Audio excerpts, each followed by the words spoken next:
Valentine's Day just passed and I've been wanting to do more book rec videos, which is why I am sharing my top 7 romance recs that have T4T romances. If you don't know what T4T means, it is trans for trans, meaning everybody in the relationship are trans, and I have some recs for you. If you enjoyed this video, feel free to give it a like, it really helps out my channel when you do so, and if you're new here, hi, I'm Alex, I'm a trans man, and this is Pucks and Paperbacks, where I recommend queer and trans books in fun ways. Recently, it has been themed reading vlogs, but I want to get back to doing my book rec videos. I will have a playlist linked down below of all of my book recs, so if you want more from here, click the playlist down below. Now let's get into the books. If you want to purchase or add any of these books to your TBR, I'll have the titles down below with an affiliate link to purchase. If you buy any book from this video using my affiliate link, it is no extra cost to you, but it really helps support this channel, so thanks if you do.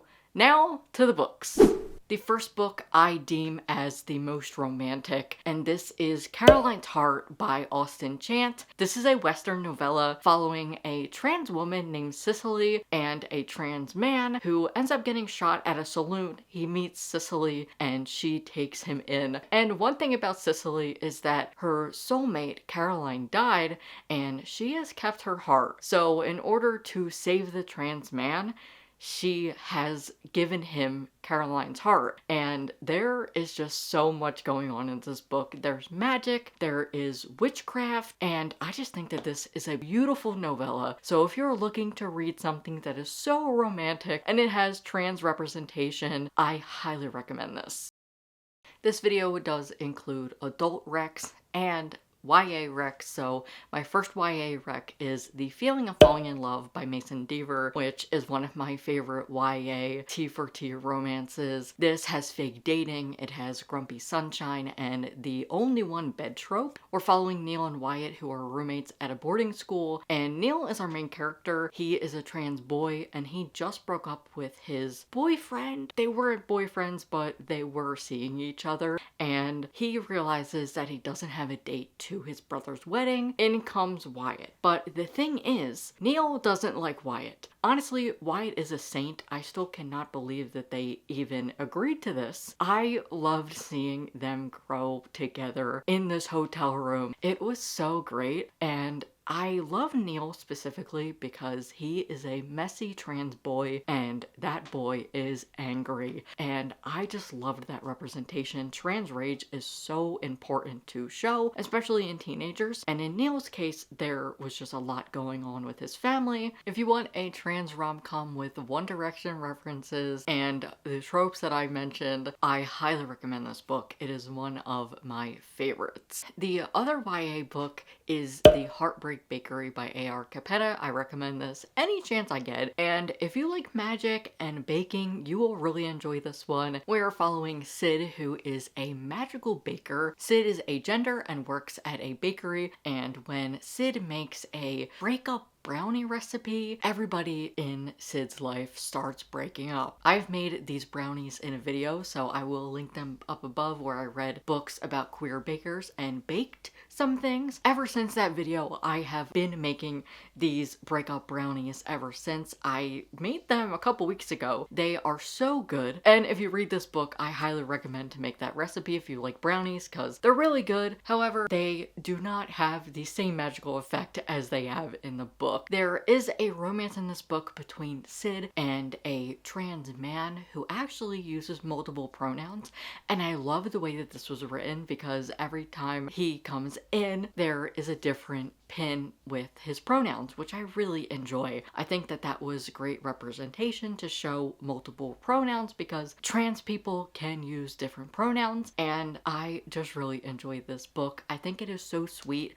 and full of queer joy. Next is a memoir with some fiction elements. This is Fierce Femmes and Notorious Liars by Kai Chen Thom, and this is one of my favorite books. I love this so much. This is following a trans woman who runs away from her family family, and she ends up finding a group of trans women to take her in. This is a rebellious book.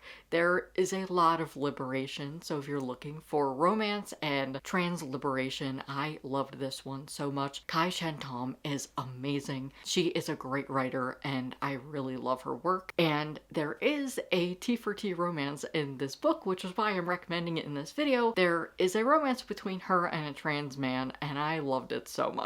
Next is another indie book, and this is Long Macchiatos and Monsters by Allison Evans. This has disability rep. It's set in Australia, and it is a meet cute at a coffee shop between a trans man and a gender queer person. P, our trans man, is black and has a prosthetic leg, and Jalen is genderqueer and has a disfigured hand. This is a very slice of life meet cute, and it is just about these two trans people and their romance. And my last recommendation might be a little bit of a stretch, but this is Their Troublesome Crush by Zan West, another indie published book, and this is a queer polyamorous romance novella. This is following two metamors who realize that they have crushes on each other while they're planning their shared partner's birthday party. Now, there is a bunch of trans and gender non-conforming characters in this book, which is why I'm saying it still counts for this video. There is a primary romance, and our protagonists are Ernest and Nora. Ernest is a Jewish autistic demi-romantic queer fat trans man submissive, and Nora is a Jewish disabled queer fat femme cis woman switch.